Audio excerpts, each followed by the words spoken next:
Ce sont des pantalons larges inspirés des uniformes militaires et un signe distinctif c'est les poches qui sont sur les côtés, sur les cuisses. Il y a aussi souvent des sangles, donc soit elles retombent ou elles sont peut-être même des fois directement utilisées comme ceinture. Il existe aussi des modèles un peu plus grunge, genre ils ont des ouvertures et tout, c'est pire stylé. On peut voir par exemple Soyeon de G-Idol, elle en porte un et vraiment son look il est très chill. Elle a donc un pantalon cargo et elle a un hoodie qui est crop top. Sinon il y a aussi Yeji de ITZY. Alors je la connais pas hyper bien, si je me suis gourée de nom, je suis désolée, tapez-moi pas.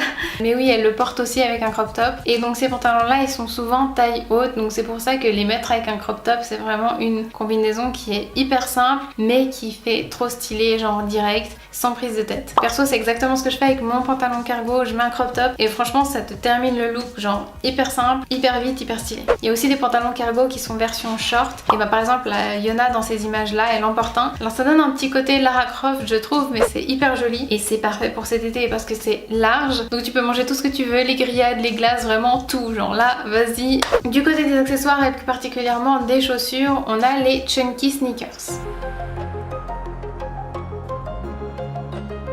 Alors je sais pas comment on appelle ça en français, si toi tu sais, écoute, fais-toi plaisir dans les commentaires. En gros ce sont des baskets qui sont surélevées avec plusieurs couches de semelles. Elles sont donc en fait un petit peu disproportionnées par rapport à la taille de la chaussure en fait. D'où le pourquoi moi j'appelle ça des chunky sneakers. Par exemple la Joy de Red Velvet, elle en a une paire et elle associe ça avec vraiment quelque chose qui est à l'opposé du style. Donc elle porte ça avec une robe salopette en jeans. Sinon il y a aussi Lisa de Blackpink qui en porte, mais là c'est vraiment avec un style qui est beaucoup plus sport. Sur Hallyu Street, donc c'est une boutique de mode coréenne qui est française, ils ont un bon choix de ces baskets là et perso il y en a une paire que je trouve hyper belle, c'est genre celles qui sont noires avec des glitters dessus et des taches de peinture, franchement je les trouve trop belles. Ensuite comme c'est des chaussures qui sont assez imposantes, je dirais plutôt avec un style qui est relativement simple et moulant, dans le sens style un jeans noir serré avec des trous et puis un t-shirt avec un imprimé graphique et ça donne trop bien. D'ailleurs si tu trouves cette vidéo intéressante, n'hésite pas à mettre un petit like. La prochaine tendance, je pense qu'il n'y a même pas besoin de l'expliquer, c'est la tendance néon. Ce sont des vêtements ou des accessoires dans des couleurs très pétantes. Généralement c'est plutôt le jaune et le vert, mais ça peut être déclinable sur n'importe quelle couleur évidemment. Bon après du noir néon c'est un peu compliqué mais tu comprends quoi. Que ce soit Lisa, d'ailleurs Lisa j'ai l'impression qu'elle est très souvent habillée dans les tendances actuelles. Unaun là où j'adore en fait parce qu'elle a vraiment le jaune et le bleu et ensemble ils pètent à fond. Sinon il y a aussi Mamamoo dans une de leurs performances live qui avait en fait un concept assez sympa avec du néon. Alors après j'avoue c'est pas pour tous les jours, enfin du moins c'est compliqué.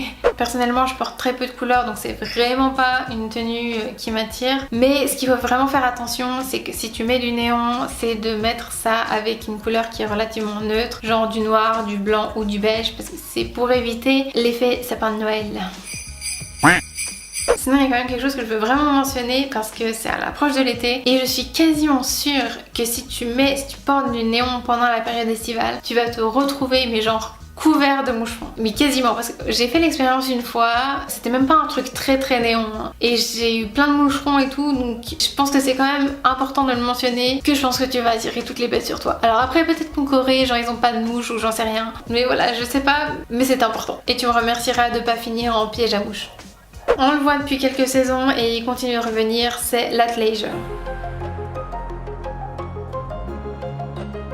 Alors tu l'as sûrement compris grâce à mon magnifique accent anglais, c'est un mix entre sport et loisir. En gros simplement on mélange des genres qui généralement sont dissociés. Ça peut par exemple être une veste en jeans mise avec un jogging. Par exemple cette tenue de Jennie c'est exactement ça, et d'ailleurs Jennie a vraiment énormément de looks où elle utilise cette tendance là où c'est vraiment jogging avec quelque chose de classe et tout. Enfin franchement si tu veux t'inspirer va checker. Et puis elle le mélange en l'occurrence ici aussi avec la tendance néon. Pareil pour Rosé, là c'est vraiment un look pire chill. Si je peux juste te donner un petit conseil par rapport à ce genre de look, quand tu choisis le jogging que tu vas prendre, choisis-le bien et prends-en pas un qui est trop large vers les fesses. Pourquoi? Parce que sinon ça va vraiment donner l'impression que tes fesses elles pendouillent et c'est pas ce qu'on veut.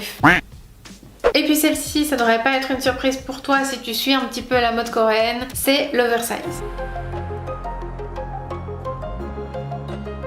Le nom il parle de lui-même, c'est des vêtements qui sont beaucoup plus grands, beaucoup plus amples. Les Coréens c'est des pros de l'oversize, mais eux ils font pas juste du petit oversize, ils font du grand oversize avec des habits qui sont énormes, qui sont gigantesques. Le meilleur exemple c'est Yuna par exemple, là dans ce look là c'est vraiment, il y a le pull qui est trop grand, le jeans qui est trop grand. Alors personnellement ce look là je l'aime pas du tout, mais bon voilà c'est moi. Une autre option relativement simple pour s'approprier le look oversize, c'est d'aller comme dans cet exemple là avec Jennie, avec un t-shirt robe. Donc c'est un long t-shirt que tu sers comme robe et franchement c'est hyper simple, c'est parfait pour cet été, ça te donne un petit look stylé mais hyper rapidement. Tu mets un t-shirt robe, d'ailleurs il y en a plein sur YesStyle qui sont hyper beaux, faut juste faire gaffe à la longueur. Tu mets des baskets, quelques bijoux et franchement t'as la classe. Et aussi juste un dernier truc, si tu veux t'essayer dans cette tendance là, prends des vêtements qui sont amples plutôt que trop oversize parce que c'est mieux d'éviter le look sac de patate.